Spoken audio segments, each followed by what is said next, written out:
Oh yeah, it's Jackie here with the LGFA, and we are back for another season of previews and reviews, looking ahead to key action in the TG4 All-Ireland Championships. And we know that the championships kicked off last weekend with 5 games in the intermediate series, and this weekend we're looking ahead to the start of the Senior Championship and the Junior Championship and round 2 of the Intermediate Championship. I'm delighted to be joined today by 2 special guests, hopefully 1 or 2 more, dependent on work commitments, etc., etc.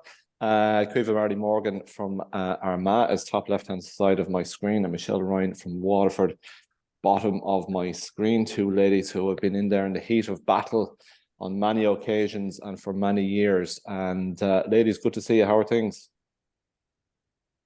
Good, thanks, Jackie. Lads, it's real championship weather, isn't it, Michelle? It is championship weather. I'm in Tipperary at the moment, right? And I'd say at the moment you're about 24 degrees Celsius. This is the time of year where you can smell the fresh cut grass, and all roads lead to Croker on the 13th of August. So looking ahead, Michelle, Senior Championship, I think you're going to, where are you off to on Saturday?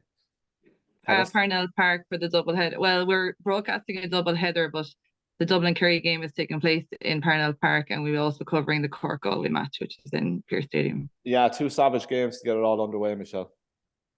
Absolutely. And yeah, you've thrown out every cliche for a championship preparation there, Jackie, with your summer weather, and this is what we're all waiting for, and it's the crucial end of the year. But you're dead right. I mean, we always picture this kind of weather when it comes to championship, and I've no doubt that all the senior teams are kind of chomping at the bit to get going, because it's, I think, probably a more open campaign than we've had.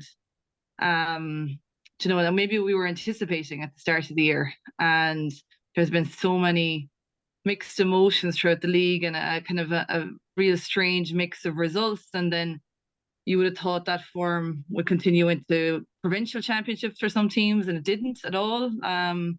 So it really is exciting, I think, at the start, because we don't really know what we're getting, even from some of what we consider the big names over the last 2 or 3 years.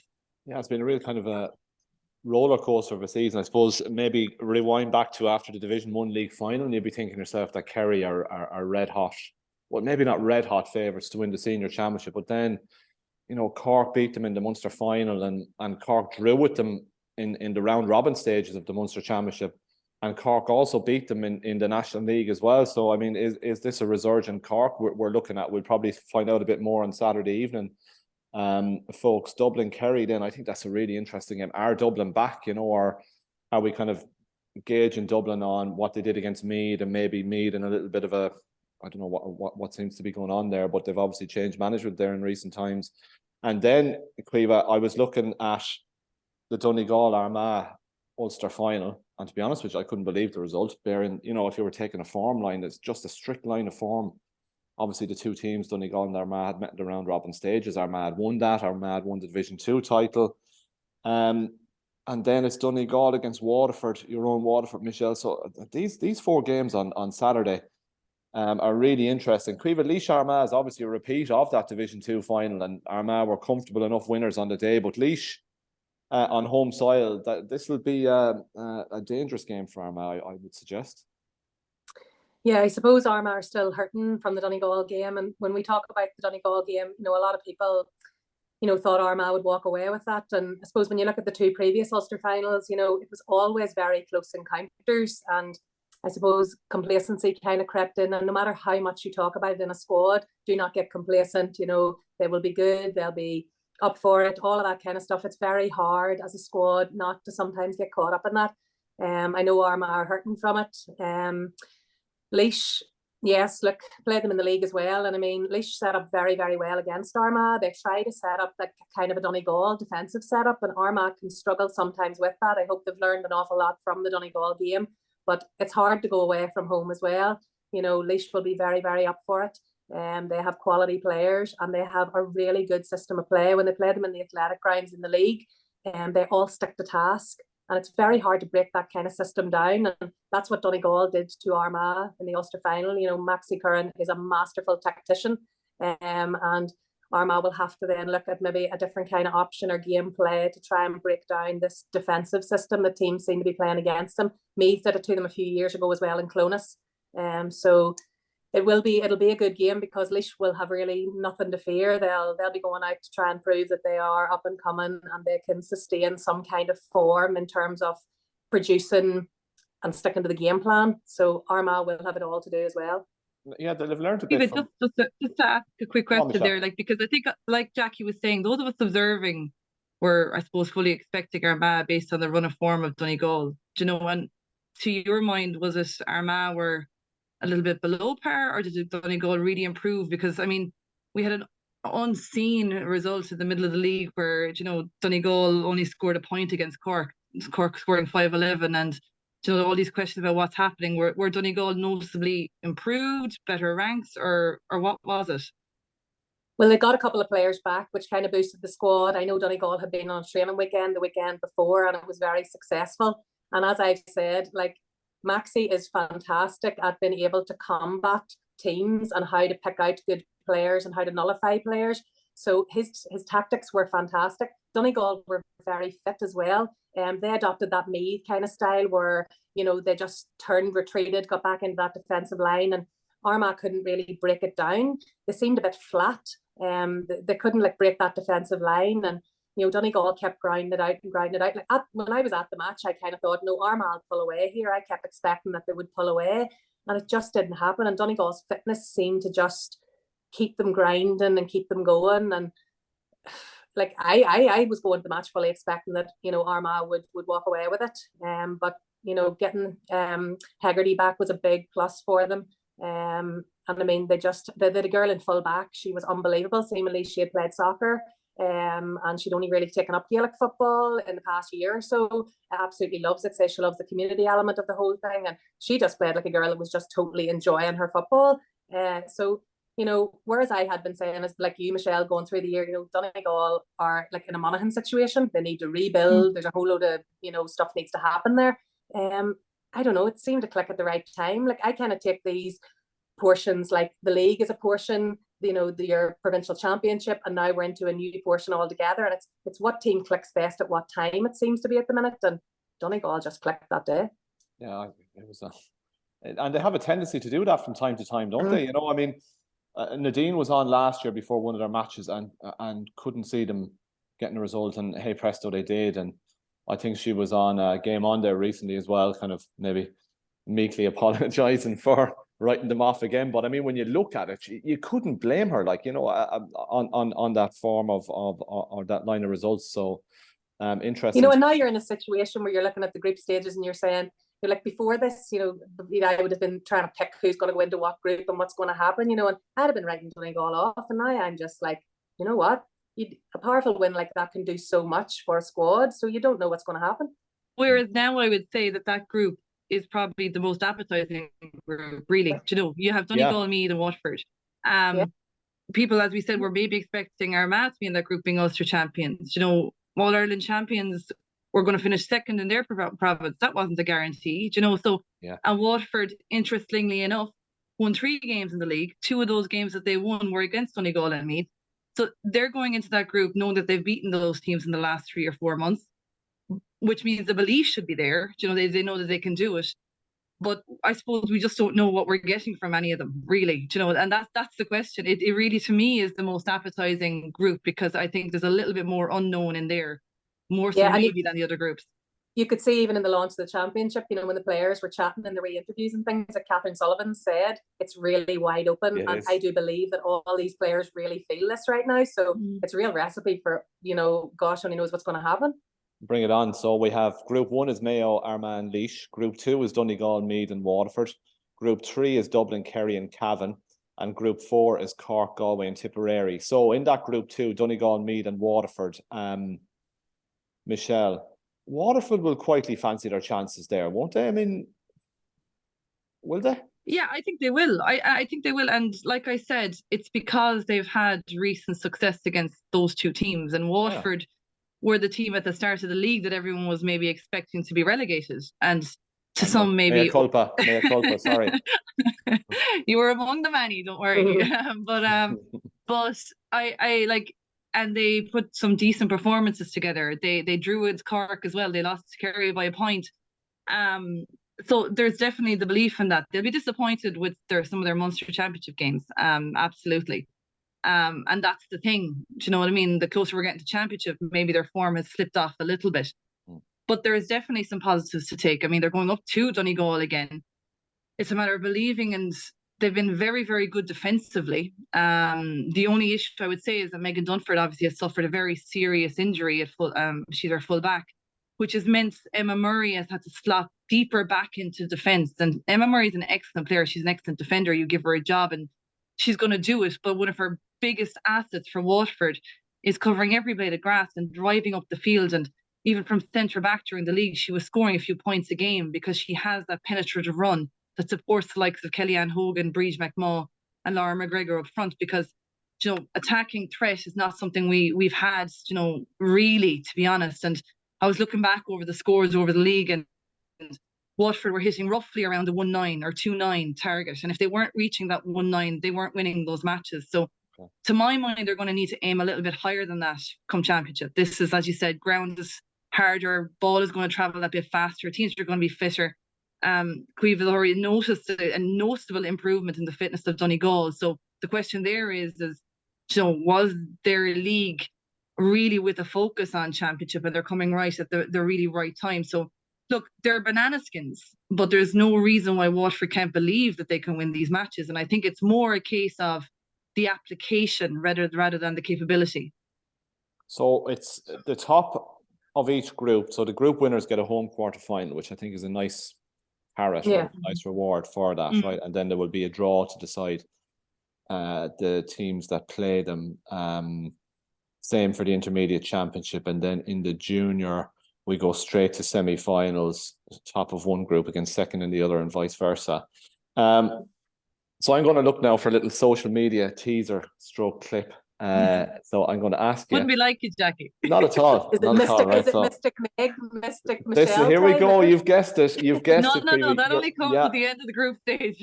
Right. So I'm going to ask you right now. Okay. And it's a very, very difficult call because form seems to fluctuate and has fluctuated, obviously, even since the end of the league. Galway obviously well beaten in the final, and then Mayo go and beat them in the Connacht final. So where are they? Can they regroup, etc., etc.? There's so many imponderables, I think, within this senior championship. Michelle, as you rightly pointed out, and both of you rightly pointed out, it really is wide open. But anyway, I'm going to ask you who's going to win it. So there you go. Caoimhe, who's going to win the All-Ireland Senior Championship?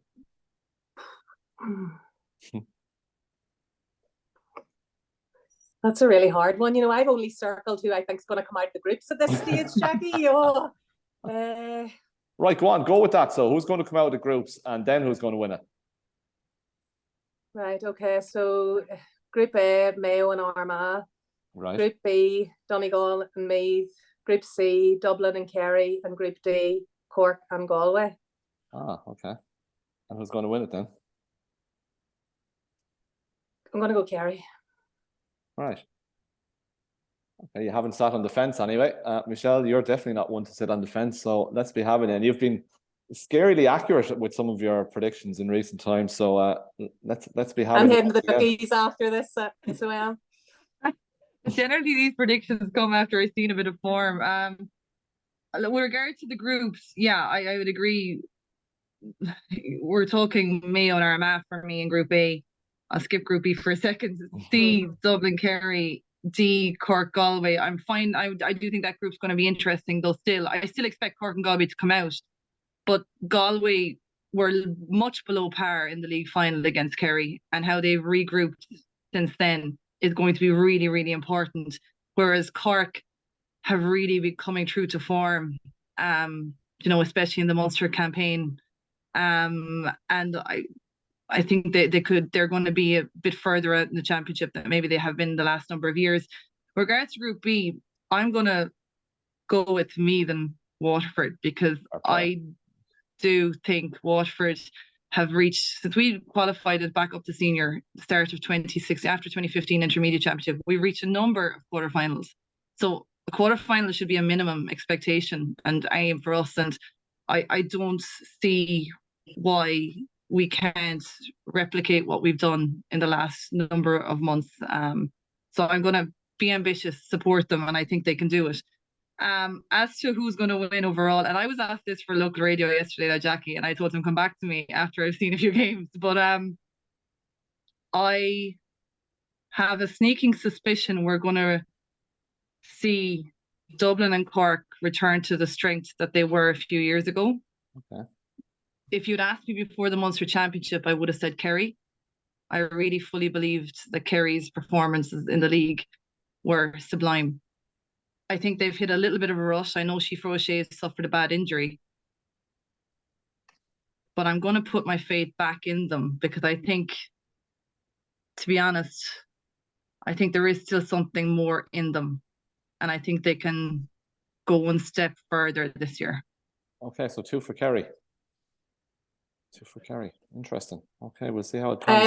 I also think it's going to be very interesting in terms of, like, after Armagh had played Donegal in the Ulster final, and I messaged my sister Sarah and I says, oh my gosh, have you seen the score for the Munster final?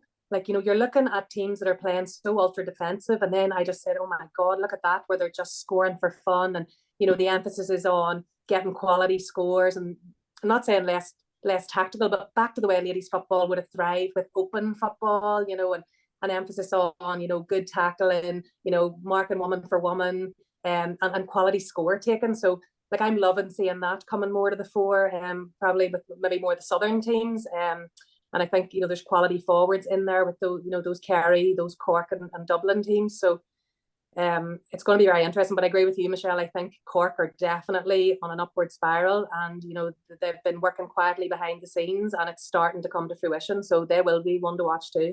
Yeah, they're the ones that they're kind of a little asterisk besides that I'm kind of ones to watch, that if anyone I think is going to maybe not undo Kerry, I think it probably might be them. Okay, plenty to look forward to. So we've 2 matches on TV, and we also have 2 matches live streamed. So keep an eye on our social media channels for details of that, and go to our website, ladiesgaelic.ie. We have all games in the Intermediate Championship will be live streamed as well, and all 3 games on Sunday in the Junior Championship will be live streamed. We've 1 Saturday game in the Junior Championship. That's London against Derry. On Sunday, we have 3 junior matches: Sligo against Down, Kilkenny against Limerick, and Fermanagh against Carlow. You're still involved with Fermanagh. You've obviously beaten finalists last year. You know, it's going to be another competitive junior championship, because you've obviously got the likes of Sligo and Down who've come down from intermediate, you know, strong teams as well. So what's the feeling heading into the season opener? Carlow have been semi-finalists for the last couple of years. Again, no bad team either. Limerick are in there as well. So, you know, plenty of competition in there, Caoimhe. Yeah, look, I know there's less teams in it, but sometimes that makes it a lot harder, you know, and being so familiar with playing the teams can make it difficult as well. But as I said at the start, we take it in portions. So the National League, you know, you're provincial, and now it's a total different block. Look, you know, it's going to be difficult. You know, like, I've, you know, kind of done it, trying to look at it from a neutral point of view. Limerick and Down, Carlow and Fermanagh are the 2 that I think will come out of those groups. We play Carlow on Sunday, and, you know, we beat them in the National League. But, you know, looking at the teams now, like, we have a total different team. They have a total different team. You know, it'll be a clean slate, really. So it's just doing your homework, trying to work out, you know, where the danger is going to be. You know, and we talked about this being lovely summer weather to play on. Like, it is, yes, it's lovely, but, you know, it's an awful lot of managing your players as well, because it is so warm. The ground is so hard. So, you know, you have to watch for injury as well. So there are things that we're trying to manage at that time as well. But yeah, look, Sligo and Down, they have come down. Sligo really haven't really shown enough, you know, even throughout the league. And I don't know whether they're on a downward spiral. Down, yeah, beat us in the Ulster final. They are moving well. They feel like they shouldn't be there. And in that kind of entitlement, you know, sometimes that can push you on a little bit as well. Derry, we played them in the league, and they give us bother at times as well. So, you know, they're coming, you know, up and working a lot harder as well. London, you know, they always come with an attitude they have nothing to lose. So, you know, they can be good enough opposition as well. But in terms of what I think will come out of it, I think it'll be Limerick and Down and us and Carlow. And, you know, we'll see where it goes from there. Yeah, interesting times ahead. Good luck to all teams competing in the junior championship, and then intermediate championship is underway. In Group 1, Kildare, Leitrim, Louth. In Group 2, Clare, Tyrone, Offaly, Wicklow. In Group 3, Roscommon, Wexford, Monaghan. Group 4, Antrim, Longford, Westmeath. Can I talk to you for a second about Antrim? Because obviously I'm going to make Meg this one. I'm going to flip Antrim. I'll tell you what, like All-Ireland Junior Emma champions Kelly last said, year, Division 4, more silverware under their belt with the Division 4 title. And they then, not happy with that, they go and win the Ulster Intermediate title at the first time of asking, right? And they beat Westmeath last Sunday, who would be, you know, some people's tips to contest and go hard and deep into the Intermediate Championship, particularly given their recent senior experience. Antrim won't fear anybody in this Intermediate Championship. Just a word on their recent progression, Kiva, from the outside looking in. What's the secret to it? And I mean, is this something that you can maybe impart to the Fermanagh girls? Look, lads, you know, we drew with these at Croke Park last year. Like, we're not that far off the mark. Yeah, like I remember Emma Kelly doing an interview maybe towards the end of the year last year when they'd won the junior, and she said, look, we want to be the next Meath. And I thought, God, that's ambitious, you know. And like, I mean, is she walking in the footsteps of trying to achieve that? And yeah, we do try to use that in Fermanagh. Like, I mean, they beat us in an Ulster final last year, but we weren't that far away. We were drawn at half time. Yes, they did run away with it, but you know, and then we had the All-Ireland final. So you're always trying to draw on those things. But the work that has been done in Fermanagh probably over the last, I'm going to say 3 or 4 years, in terms of there's a lot more selection from a broad range of clubs in the Antrim area, where it used to be they only pulled from 2 or 3. You know, there's an awful lot of great, like Emma and Cahill are doing tremendous work there, you know, and the county board really rose in behind them. And the players have a real, which it should be, that they're treated like real professionals. And I think that's something that was always longed for in Antrim. You know, they looked at other counties and thought, you know, why can't we get the professionalism of other teams? And I think that's really happening now, and they're going from strength to strength. They're a fantastic team. Emma has done a really good thing in terms of blooding in good minors. They had a really great minor team over the last couple of years as well, and they've blooded them in pretty well. And you know, I do think that they're going to go very far. They're a great team. I mean, Orla Prenter there is just magical to watch. You know, I know she got the Player of the Month and fully deserved it. And they've other great players like the Hunsey there, who really drives their midfield, and you know, good defenders. I mean, they have an injury to Tennyson, who is a fantastic player as well for them. They've lost her this year, and they've still pushed on. So yeah, in terms of where they are going, they're definitely up and coming. Yeah. And the Hunsey is a phenomenal footballer. I watched her obviously last year, and as an athlete to cover ground, and a really good footballer as well. So yeah, they have an awful lot of talent. Louth and Leitrim, Clare v Wicklow, Tyrone, Offaly, Wexford, Monaghan, and Longford, Westmeath are the games next Sunday. So last weekend, obviously, it all got underway. And it was certainly an interesting start to the Intermediate Championship. Obviously, we've referenced that result for Antrim. But look, they won't be the only team in the mix for that championship. I think Kildare are a team to keep an eye on, even though Leitrim give them a nice run for their money. Clare are always there or thereabouts. Beat Offaly by 5 points. Tyrone, can't rule them out. Beat Wicklow. Wexford got over the line by just a point against Roscommon. And then, of course, there was that Antrim Westmeath result. So, Michelle, obviously, you keep a close eye on that grade as well. Who's your maybe dark horse or fancy at the moment? Obviously, Antrim are right up there. But, you know, I've listed Kildare. Clare could win it. Tyrone could possibly win it. Wexford have been in the last 2 finals. And you've Antrim and Westmeath. You know, Westmeath could easily regroup from that and come back as a force, yeah. Like before last weekend, I probably would have been, you know, I suppose putting a tick beside, like you said, Kildare, always there, thereabouts. Wexford, given their experience of Croke Park, and you know, that hunger to get back and kind of to amend for you know, not doing it on All-Ireland final day as well. But when I saw the score last week and I saw the end to the game, I mean, that's what we call a serious scalp down here, when you're able to, you know, get that kind of a victory over Westmeath. Like you said, you know, it wasn't that long ago. They're in Division 1. They're playing senior. You know, there's plenty of Croke Park experience.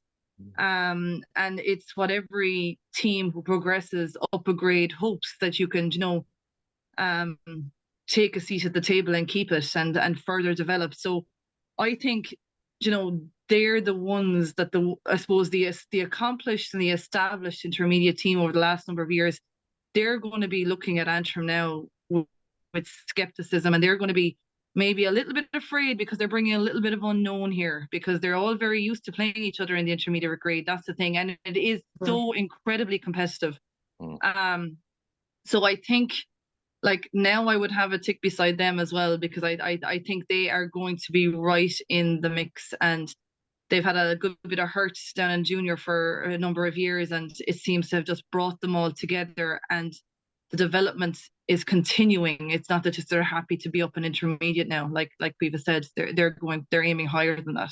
Yeah, it's going to be very interesting to keep an eye on their progress. You know, they might be liberated, as you say, after coming out of that junior championship. That very much appears to be the case, and getting out of Division 4 of the National League is another fine achievement as well. Yeah, you mentioned Orla Prenter. She was our Player of the Month, our Croke Park Player of the Month for May. I can't remember, back in the league final, she scored 8 points, was Player of the Match. She scored 6 points against Monaghan in the round robin in Ulster. Then she scored 1-8 in the Ulster final against Tyrone. Sat out the last round robin game in Ulster, and was before that final, and then scored 1-7 last weekend. So a really, really excellent player, Orla Prenter, and they have a fabulous team, and they're definitely a team to keep an eye on. Folks, that's it for now. We look forward with interest to what's coming down the tracks. Great to have you back on board for the coming season, and we look forward to more of your expert insights and analysis. So for now, Caoimhe Marley Morgan and Michelle Ryan, thank you so much. Thanks, Becky. Thank you.